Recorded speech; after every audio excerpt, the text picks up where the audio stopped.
2. Le psaume numéro 2, nous connaissons le numéro 1, vous voyez sur mon site, mais le 2 parfois est plutôt méconnu. Nous allons le lire en entier, donc livre des psaumes, et nous lisons particulièrement le psaume numéro 2. Le titre du message, une colère mondiale. Psaume 2, ça commence par des questions. Pourquoi? Pourquoi ce tumulte parmi les nations? Ces vaines pensées parmi les peuples? Pourquoi les rois de la terre se soulèvent-ils et les princes se liguent-ils avec eux contre l'Éternel et contre son roi, son Messie? Et que disent-ils? Que disent-elles ces nations? Eh bien, leur message de révolte est résumé là au verset 3. Brisons leurs liens, délivrons-nous de leurs chaînes. C'est-à-dire, donc, brisons leurs liens, le lien de Dieu le Père et de son Fils. Délivrons-nous de leurs chaînes. Pour eux, la vie chrétienne, c'est une chaîne. Celui qui siège dans les cieux, réaction dans le ciel devant cela. Celui qui siège dans les cieux rit. Le Seigneur se moque d'eux. Puis il leur parle dans sa colère et il les épouvante dans sa fureur. Et que dit le Père? Le Père dit, c'est moi qui ai oint mon roi sur Sion, ma montagne sainte.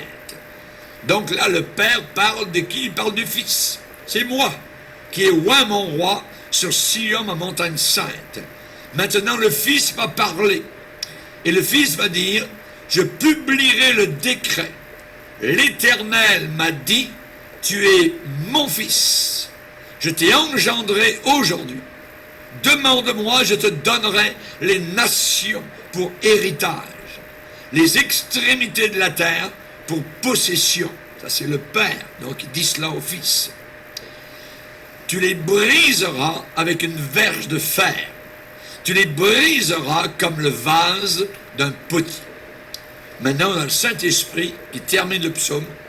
Et le Saint-Esprit dit, et maintenant, roi, dirigeant de la terre, conduisez-vous avec sagesse, juge de la terre, recevez instruction, servez l'Éternel avec crainte, et réjouissez-vous avec tremblement. Baisez le Fils, de peur qu'il ne s'irrite, et que vous ne périssiez dans votre voie, car sa colère est prompte à s'enflammer. Heureux tous ceux qui se confient en lui. Amen. Seigneur, nous voulons te bénir, et au travers de ce psaume, Seigneur, nous désirons encore connaître ta volonté. Nous voulons encore nous soumettre, Seigneur, à cette volonté qui est bonne, agréable et parfaite. Auparavant, nous étions dans le camp des rebelles, Seigneur. Nous étions des ingrats, nous étions des impurs. Maintenant, tu nous as placés dans le camp, Seigneur, des rachetés et des élus. Merci, Seigneur. À toi soit toute la gloire. Et comme nous l'avons chanté ce soir, nous parlerons pour l'éternité de ton amour et de ton salut, si glorieux et si merveilleux, Seigneur. À toi soit toute la gloire, dans le nom de ton Fils, Jésus. Amen. Et tout le peuple dit, Amen. Gloire à Dieu. On peut s'asseoir, frères et sœurs, chers amis. Nous avons devant nous ce soir, je dirais, une table bien garnie d'enseignements, et évidemment donc de choses que nous avons besoin de savoir. Déjà le titre du message, une colère mondiale avec des vagues de la mer donc en furie, et évidemment nous allons voir cela. Dans le psaume 2, il y a une colère. Il y a une colère parmi les nations de la planète Terre. Je dirais que d'une certaine manière, ce n'est pas inhabituel d'entendre parler donc que quelqu'un est en colère. Ça arrive régulièrement. Mais il est étonnant, très étonnant de lire que des nations sont en colère. C'est uniquement dans la Bible que l'on voit cela, que des nations entières sont en colère. Le passage qu'on vient de lire dans le psaume 2 est un passage prophétique. Il nous donne les conditions qui vont prévaloir dans le monde à la fin des temps. À la fin des temps. Et une des choses qui va caractériser de plus en plus, et déjà qui caractérise la race humaine, c'est une colère mondiale. Mondialement, il y a une colère des nations. Évidemment, vous allez dire, pasteur, mais vers qui? Ou contre qui cette colère est-elle dirigée? Eh bien, rien de moins que contre Dieu et contre son Christ. Contre Dieu le Père, contre le Fils de Dieu qui est le Messie. La question est posée dans le psaume 2, pourquoi les nations sont-elles enragées? Pourquoi les nations de la terre sont-elles en colère, en tumulte, en conspiration, en complot, contre? Notez ce mot qui est très important, C-O-N-T-R-E, contre. Il y a une opposition, il y a une rébellion, il y a une révolte contre Dieu et contre son roi. Les rois de la terre, pourquoi les rois de la terre se soulèvent-ils? Et pourquoi les princes de la terre se liguent-ils avec eux contre l'Éternel et contre son roi? Pourquoi? Pourquoi? Nous voyons ce mot 2 fois au début du psaume de pourquoi. Voyez? Comment osent-ils? Comment osent-ils? Voyez? La raison est claire, c'est que leurs dirigeants gouvernementaux s'unissent dans un effort d'ensemble pour casser, pour briser les liens, les cordes, ce que eux appellent les chaînes de la parole de Dieu, de la loi de Dieu, de la volonté de Dieu.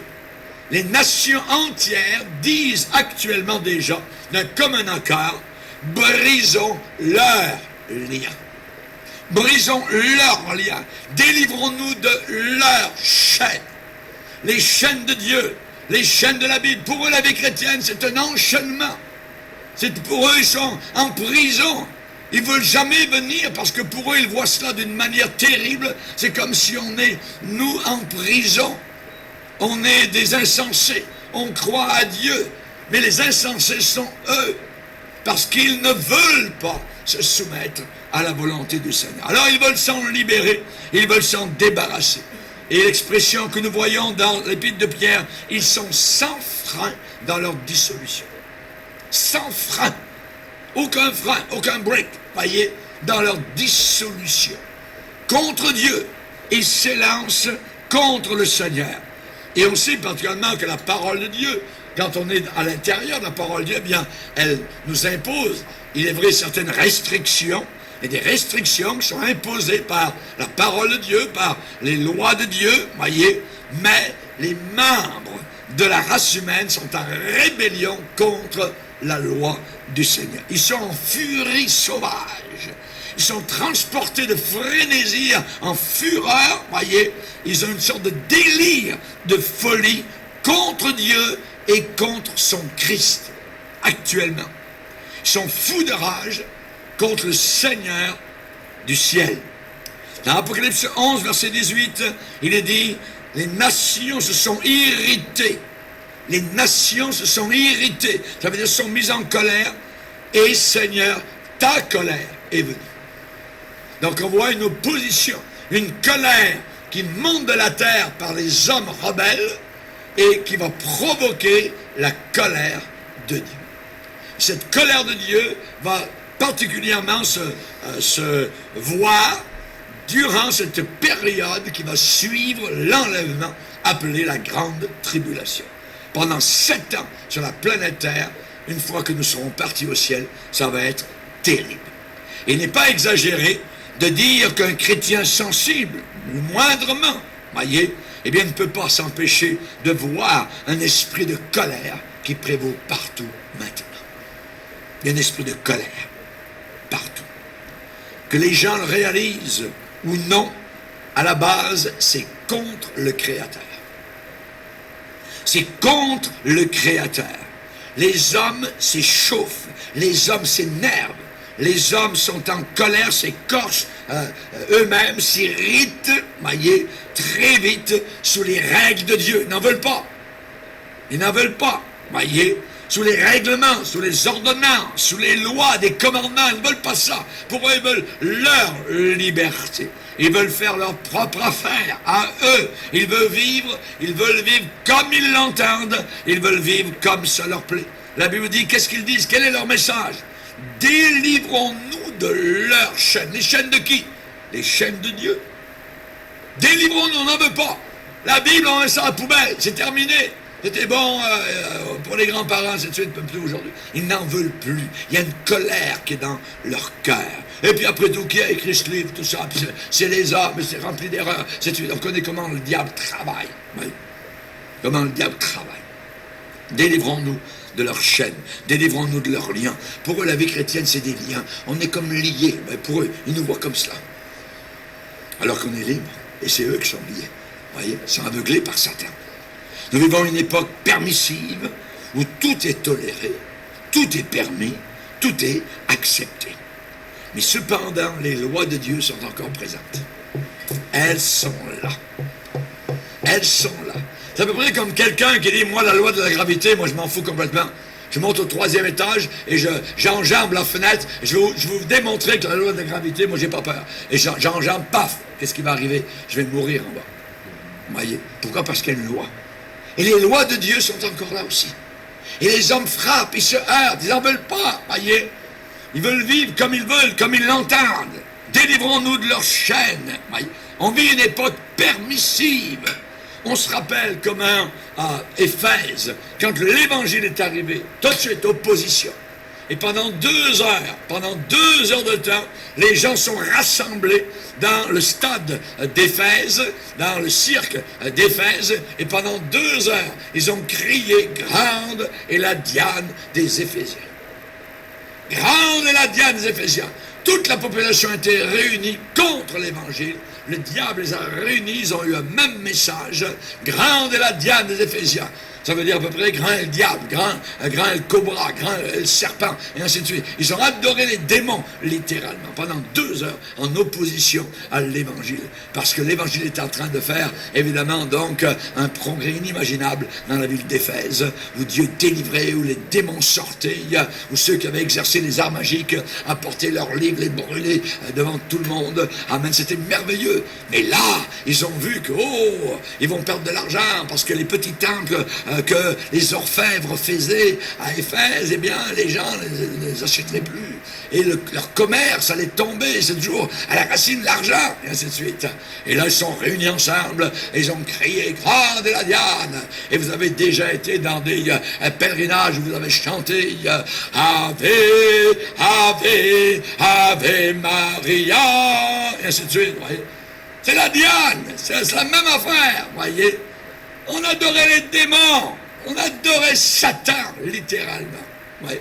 Mais c'est la vérité qui a enlevé comme un tire-bouchon, évidemment, ce qu'il y avait sur nos yeux. Nous bénissons le Seigneur. Amen. Délivrons-nous de leurs liens.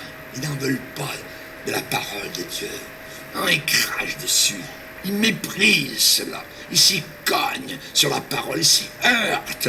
Et Pierre va le dire dans son premier épître, au premier chapitre, ils s'y heurtent. Ils s'y heurtent parce qu'ils ne croient pas.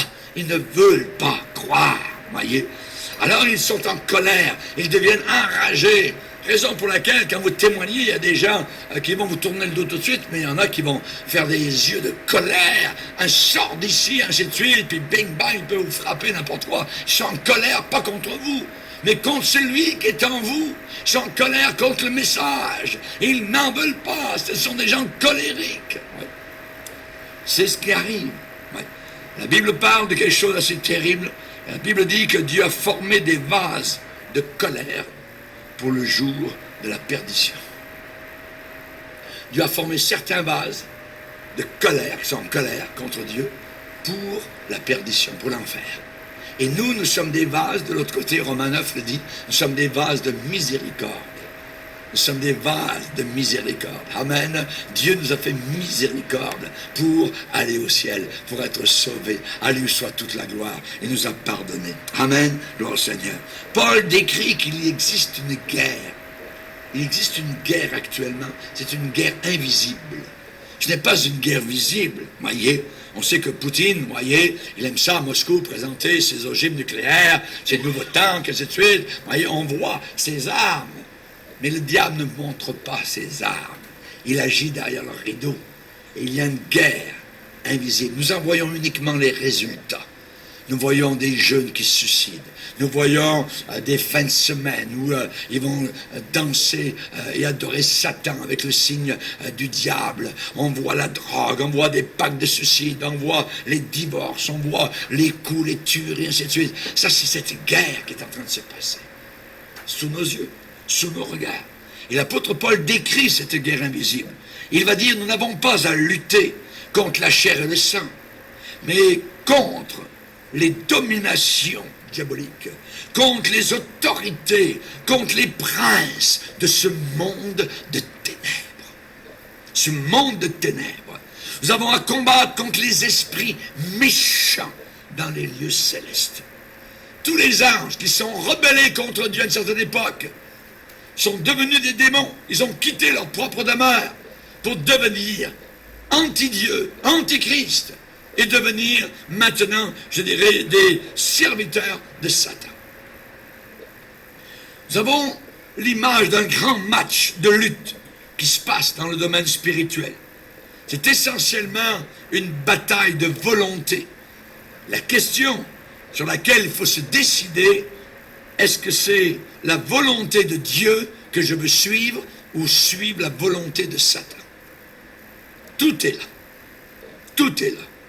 La colère des nations que nous voyons autour de nous, voyez, marche dans la rue, tout ça, à moitié nu, contre le gouvernement, contre la police. La Bible dit de respecter la police. Tout ce qui est de Dieu aujourd'hui va être mis en échec. Il ne porte pas l'arme. La Bible, c'est écrit dans Romains 13, juste pour rien. Nous pouvons faire respecter l'ordre que Dieu a établi. Que Dieu a établi. Il y a un bon pasteur dans l'Amérique aux États-Unis, il a fait venir tous les policiers de sa région. Et il a parlé sur les policiers. Pour dire à son assemblée, ces hommes-là sont des serviteurs de Dieu. Oui, parmi les pasteurs, il y a des pourris. Parmi les policiers, il y a des pourris aussi. Bien, il y a un grand nombre qui sont honnêtes, qui sont fidèles et qui font bien leur travail. Et nous avons besoin de respecter aussi la police.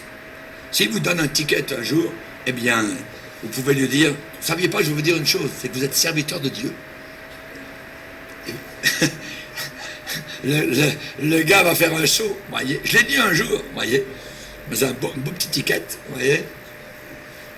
Un petit excès de vitesse, voyez, mais je dis, vous ne savez pas une chose, j'aimerais vous dire avant que vous partiez, vous êtes un serviteur de Dieu.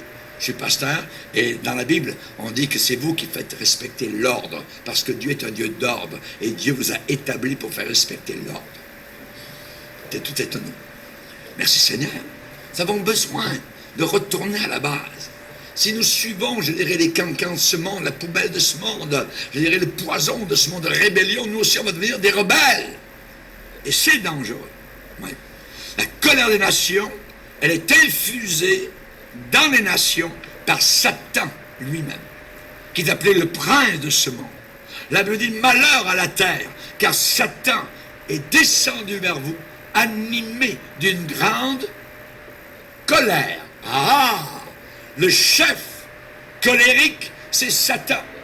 Et rappelez-vous, quand nous étions sur son domaine auparavant, nous aussi, va dire l'apôtre Paul, nous étions comme eux, nous étions enfants de colère. Comme les autres. Comme les autres. On servait le diable et nous étions en colère, évidemment. Donc, une colère bleue, je dirais, ou noire, comme vous le voulez, parce que nous servions Satan. Sa rage, sa colère ne connaît aucune limite, alors qu'il se bat pour mettre tout en place depuis longtemps, ce qu'il a déclaré dans son cœur. Je serai semblable au Très-Haut. C'est un fou. Il veut être semblable au Très-Haut. Dans Ésaïe 14, je monterai sur le sommet des nues, je serai semblable au Très-Haut. Il veut être même plus grand que Dieu. Et il met en place cela. On a particulièrement un exemple dans l'Ancien Testament où Nebuchadnezzar, un roi païen, a fait élever une statue à sa propre effigie. Et il a demandé dans la vallée de Doura que tout le monde s'agenouille devant sa statue, l'adore. Et que si quelqu'un ne le faisait pas, il serait jeté dans une fournaise ardente et brûlé. Au même moment, tout le monde, au son de la musique, la cornemuse, tout le monde devrait se mettre à genoux et se plier devant une statue d'airain, la statue de Nebuchadnezzar. On a commandé aux gens d'arrêter tout leur travail, oui, ce qu'ils étaient en train de faire, pour adorer une statue. Et lorsqu'ils entendraient le son de la musique, de l'orchestre de Nebuchadnezzar, ils se mettraient tous à genoux, pliés. Imaginez, tout un spectacle. Voir toute cette population, des milliers jusqu'au fond là-bas, à l'horizon. Oui.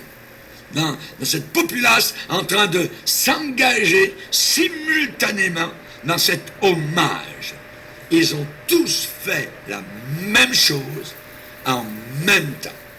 Parce que leurs ordres venaient de la même source, Nebuchadnezzar. Et aujourd'hui, la rébellion qu'il y a dans les nations, ils font tous la même chose. Ils dansent sur les mêmes beats autour de la terre, ils s'habillent de la même manière, ils se révoltent contre Dieu tous avec le même langage, ils blasphèment le nom du Seigneur, ils préfèrent, ils le disent ouvertement, je préfère aller en enfer que de servir Dieu. Beaucoup disent cela aujourd'hui, et évidemment, on sait que leurs ordres, ils les prennent de Satan. C'est Satan qui les domine. Dans le monde aujourd'hui, il y a une similitude de pensée. Ils pensent tous pareil. Une similitude d'action chez les hommes et les femmes méchants. Pourquoi? Parce qu'ils reçoivent leurs ordres de la même source. Ils sont conduits par le même esprit méchant, le même esprit impur, le même esprit malin, vicieux, rebelle. Oui. La Bible dit, dans l'Apocalypse chapitre 16, ce sont des esprits de démons qui font des prodiges, qui vont vers les rois de toute la terre afin de les rassembler. Les démons sont des rassembleurs. Ils rassemblent autant les païens que dans le monde religieux apostat, dans l'écuménisme. Il y a une guerre qui s'en vient. Une guerre surtout qui s'en vient dans le ciel. Dans le ciel. La Bible dit, il y eut guerre dans le ciel. Michael et ses anges combattirent contre le dragon. Et le dragon et ses anges combattirent. Et ils ne furent pas les plus forts. Alléluia. Gloire à Dieu. Gloire au Seigneur. Nous avons une image de la férocité de Satan. Même s'il fait face à des forces supérieures à lui, même s'il sait qu'il s'oppose à la puissance même de Dieu, il ne lève pas humblement le drapeau de la reddition. Je me rends. Non. Il ne s'avoue pas vaincu. Il ne s'avoue pas vaincu. Il combat jusqu'à l'extrême fin. Il est poussé par une colère au-delà de toute mesure, indescriptible. Je dirais que lentement, mais sûrement, graduellement, cette colère est transmise, elle est transfusée, elle est transvasée dans le flot sanguin de l'humanité. De plus en plus, nous verrons la rébellion. Rappelez-vous Satan, pour vous dire un peu l'exemple, comment c'est un fou. Après un millénium de paix sur la planète Terre, pendant 1000 ans, Christ régnera. Satan aura été enfermé en enfer pendant 1000 ans. Et pendant un petit peu de temps, à la fin du millénium, il va être relâché. Savez-vous qu'est-ce qu'il fait?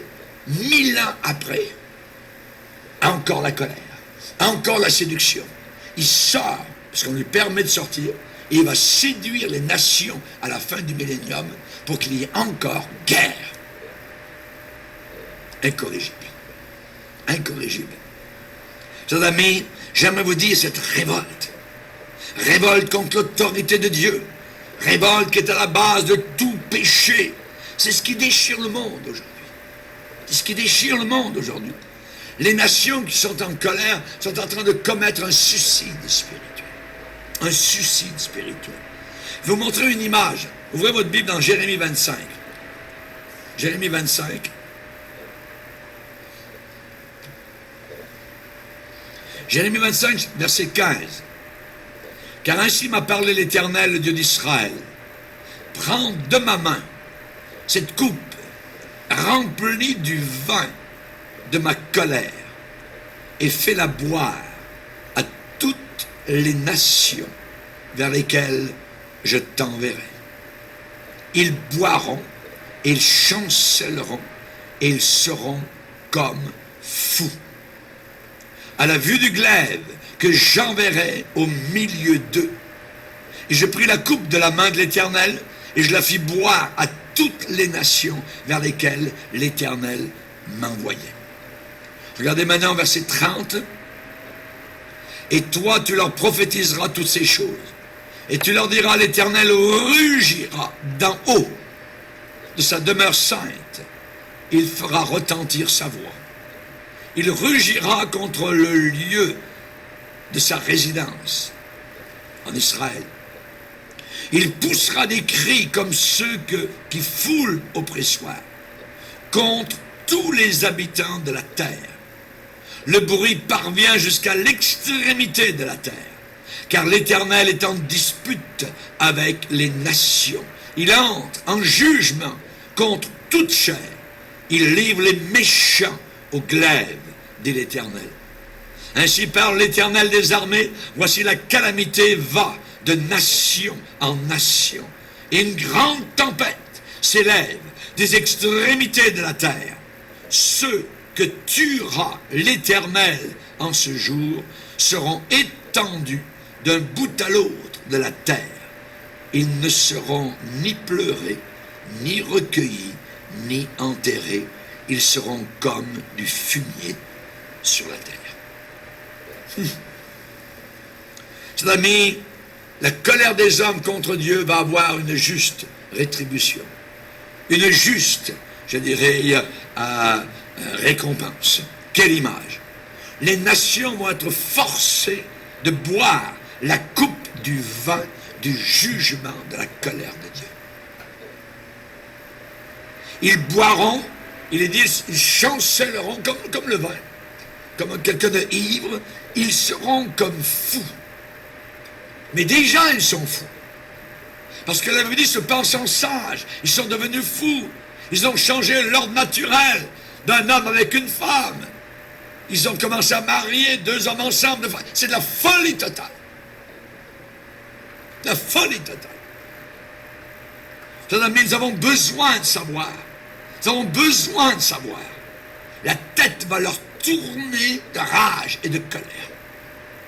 L'insensé dit dans son cœur, il n'y a pas de Dieu. Ils ne veulent pas croire en Dieu, mais durant la grande tribulation, c'est drôle, ils vont lever le poing contre Dieu, contre celui qui habite dans le ciel. C'est drôle.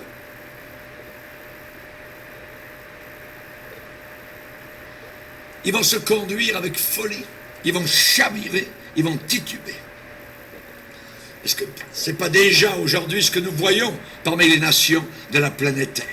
Ils ont déjà commencé à boire la coupe de Dieu. Et déjà maintenant, les nations chancellent, ici et là, vacillent, basculent, tremblent, d'hésitation. La Bible dit, la terre vacille comme un homme ivre, comme une cabane proche de tomber. Notre planète, elle s'en va vers la ruine, vers le jugement. Mon message, c'est échappe-toi, mon frère, échappe-toi, ma soeur. Regarde vers la croix du Calvaire. C'est le seul endroit où tu peux être sauvé. Le seul, n'a pas d'autre. Et leur chancellement va aller de pire en pire jusqu'à leur écrasement, leur chute finale. Ils vont tomber finalement. Vous savez, quand quelqu'un boit des boissons fortes, un homme se met en colère. Il y a souvent des tueries autour des bars. C'est drôle, c'est là que ça se passe. Essayez d'aller raisonner quelqu'un qui est sous. Impossible. Impossible de le contrôler. Impossible de le raisonner. Il y a des nations entières qui vont être comme un homme ivre. Il deviendra impossible de raisonner les gens, de faire comprendre aux gens. On voit cela à notre époque de façon croissante. Nous voyons les gouvernements unis, nous voyons le commerce uni, nous voyons les religions unies, nous avons l'Organisation des Nations Unies. L'Organisation des Nations Unies, l'ONU, est une organisation diabolique.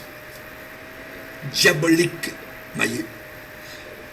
Nous avons dans la Bible l'exemple déjà de la tour de Babel, qui a été construite pour démontrer un symbole d'unité.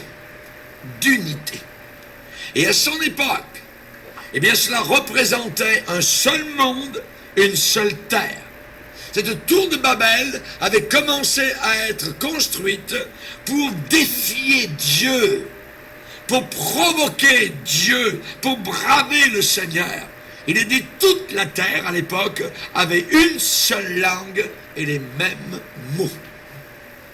Et aujourd'hui, on voit le même langage autour de la planète Terre. Les gens parlent sur la même longueur d'onde, et surtout avec les communications qui sont très faciles aujourd'hui, nous voyons le monde est en train de s'unir tous ensemble contre Dieu. Contre Dieu. Quelle audace! Jeter un défi à la loi de Dieu, mépriser la loi du Seigneur. Et l'érection de la tour de Babel, eh bien, ça a été le commencement de la fin des plans des peuples. Dieu y a mis fin.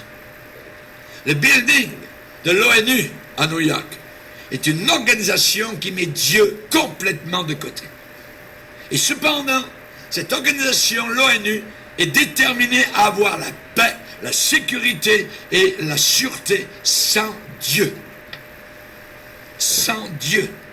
Et je crois que c'était le début de la fin de cette dispensation dans laquelle nous sommes quand cette tour a commencé à être érigée à New York. Ça symbolise la colère de Satan, œuvrant à travers d'hommes impies contre celui qui est vraiment le leader des nations, le chef des nations, Jésus-Christ. Sans Jésus, il n'y a pas de paix. Il a dit, sans moi, vous ne pourrez rien faire. Quand les hommes diront paix et sûreté, une ruine soudaine les surprendra et n'échapperont pas. C'est ce que la Bible enseigne. J'aimerais qu'on se porte dans Apocalypse chapitre 11 sur une scène. Apocalypse chapitre 11,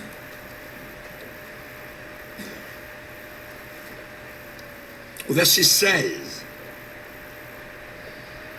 Il est dit, et les 24 vieillards, c'est l'Église qui est déjà dans la gloire, les 24 vieillards, les 24 anciens, qui étaient assis devant Dieu sur leur trône, se prosternèrent sur leur face, et ils adorèrent Dieu en disant, nous te rendons grâce, Seigneur, Dieu Tout-Puissant, qui est et qui était, de ce que tu as saisi ta grande puissance et pris possession de ton règne.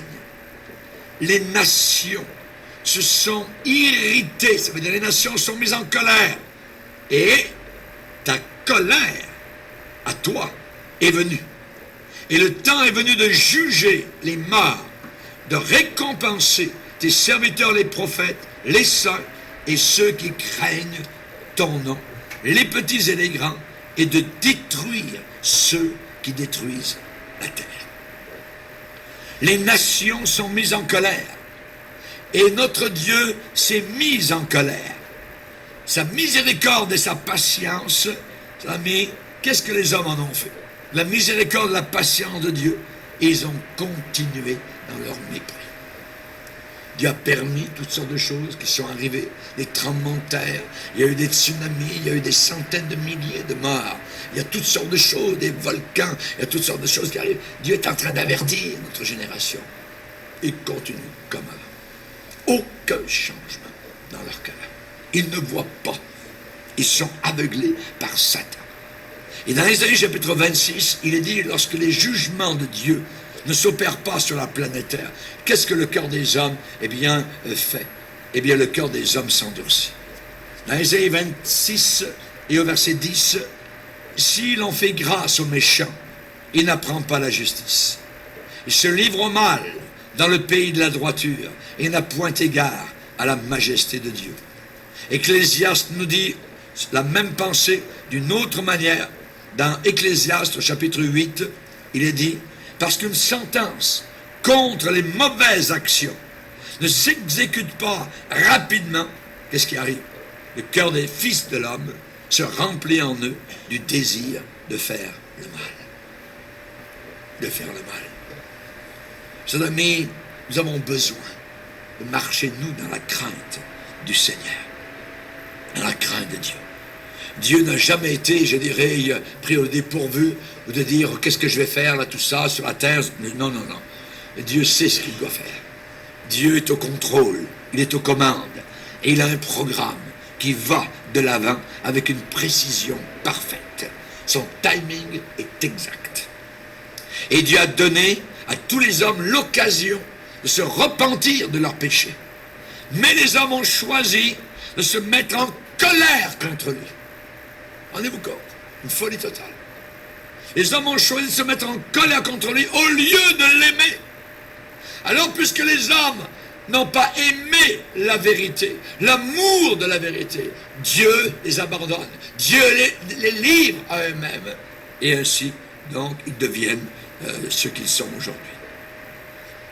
Puissance d'égarement qui les conduit. Quelqu'un qui travaillait sur la céramique, eh bien, pour faire un vase en céramique, comment ça se passe? On verse un mélange liquide dans un moule, voyez, et ensuite on place cela dans un four. Et vous savez à peu près à quoi va ressembler l'article une fois achevé, simplement en observant l'aspect du moule. Et nous pouvons observer, nous, aujourd'hui, ce qui se passe jour après jour. L'histoire humaine est comme un courant liquide qui est déversé dans le moule de Dieu. Dans le moule de Dieu. Le monde voit, le monde observe des événements rapides qui arrivent à notre époque, mais ils ne savent pas comment vont finir ces choses. Ils se disent, oh, où est-ce qu'on s'en va? Oh, ça va mal dans le monde. Oui, mais ça ne sert à rien de poser de telles questions. Nous avons la réponse. Oui. Ça va mal? Où tout cela va-t-il aboutir? Quelle forme cela va-t-il prendre? Eh bien, simplement, on n'a qu'à regarder le moule.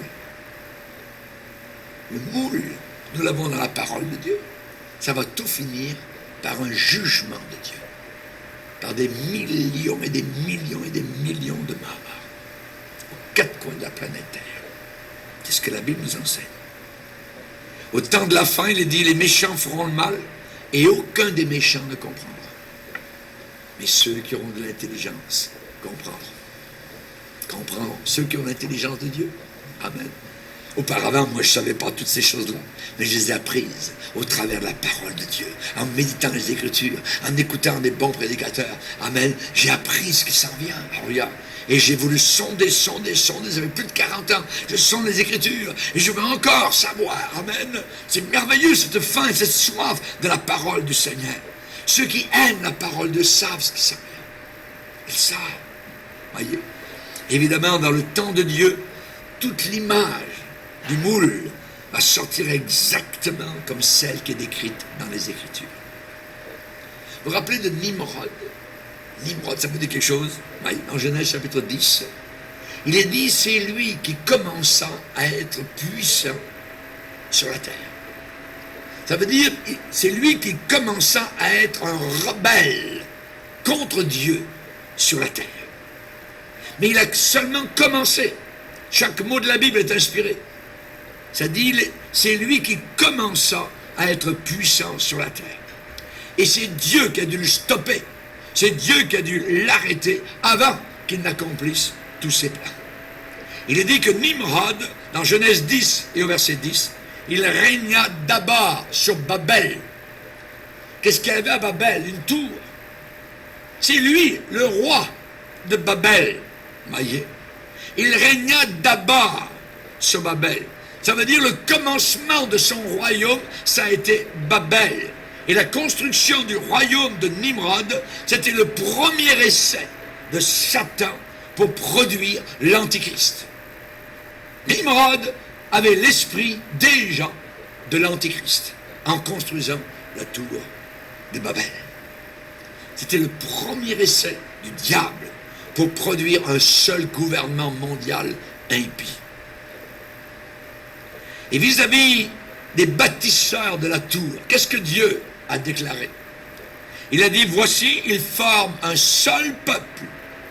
Ils ont tous une même langue.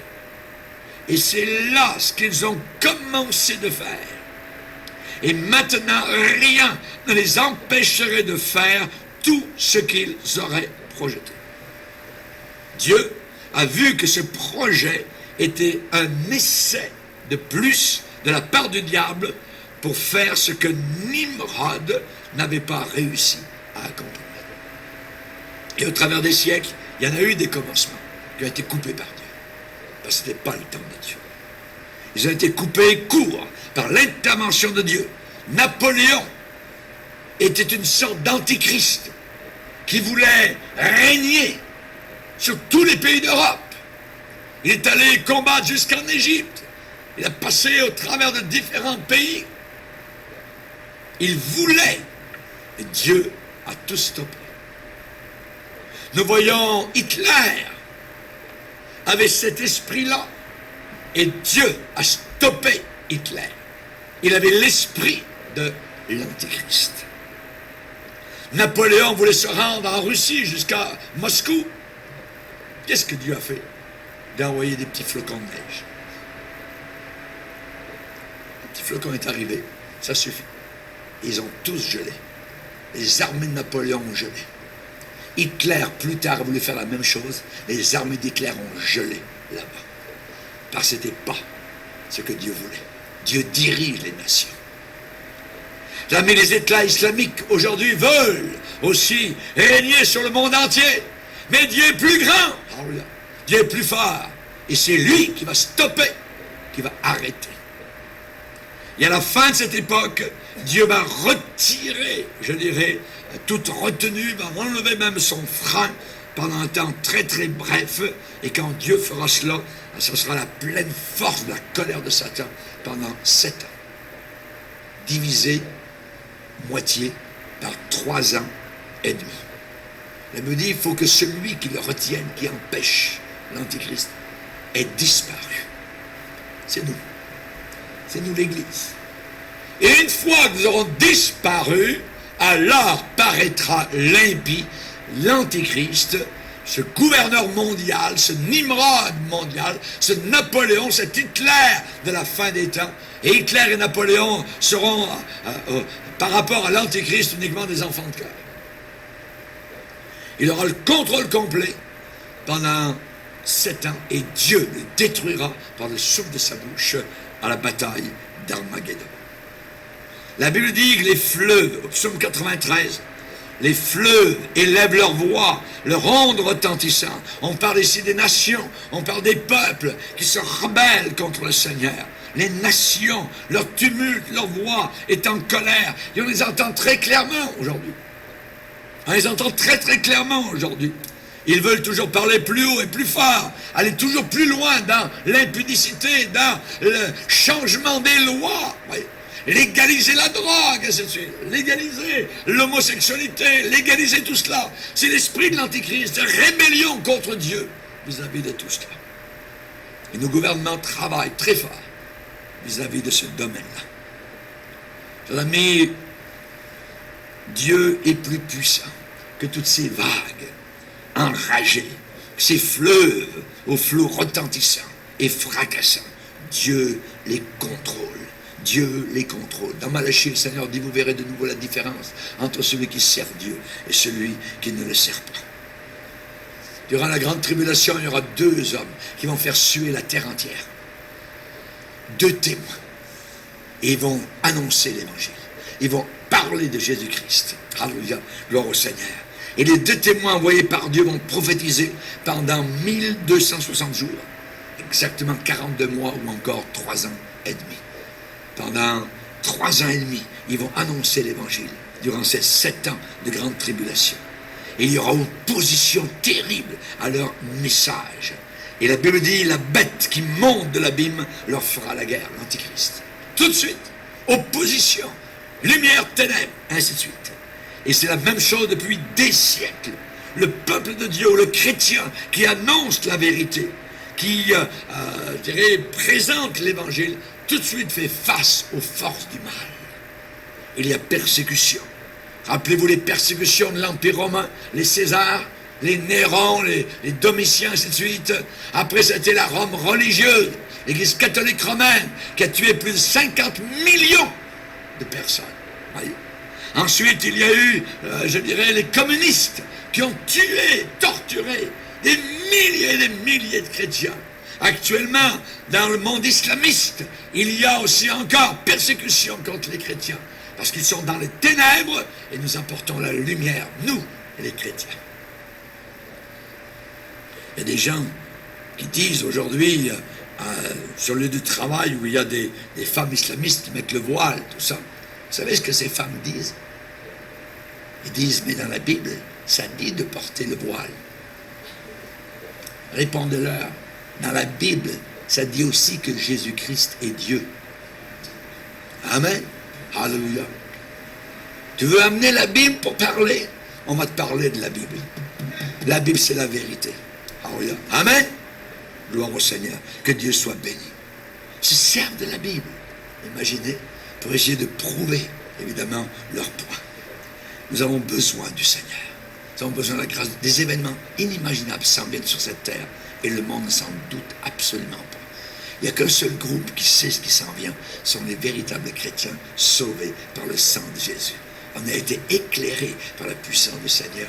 Et ce livre est merveilleux. Lisez-le, méditez-le. Amen, serrez-le sur votre cœur. Comment le jeune homme rendra-t-il pur son sentier? Je serre ta parole dans mon cœur afin de ne pas pécher contre toi. Le monde est en colère mondiale. Sa colère va augmenter de plus en plus. Nous, approchons-nous du Seigneur.